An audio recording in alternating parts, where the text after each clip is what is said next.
హరిదాస్ అనే భక్తుడు రోజూ లక్ష్మీదేవిని ఆరాధించేవాడు. కాని ఒకరోజు అతని పూజలు అంగీకరించబడలేదు. ఆశ్చర్యంగా లక్ష్మీదేవి ప్రతిమ కాంతిని కోల్పోయింది.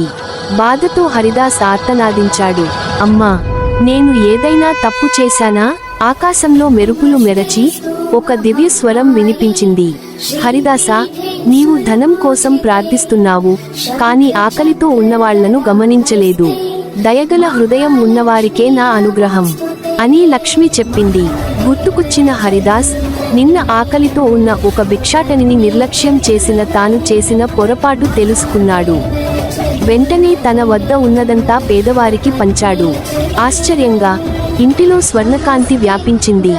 లక్ష్మీదేవి మళ్లీ అనుగ్రహించిందని తెలిసి హరిదాస్ ఆనందంతో నమస్కరించాడు. ధనం కోరుకునే ముందు మనం నిజంగా దయగలవారమా? లక్ష్మీదేవి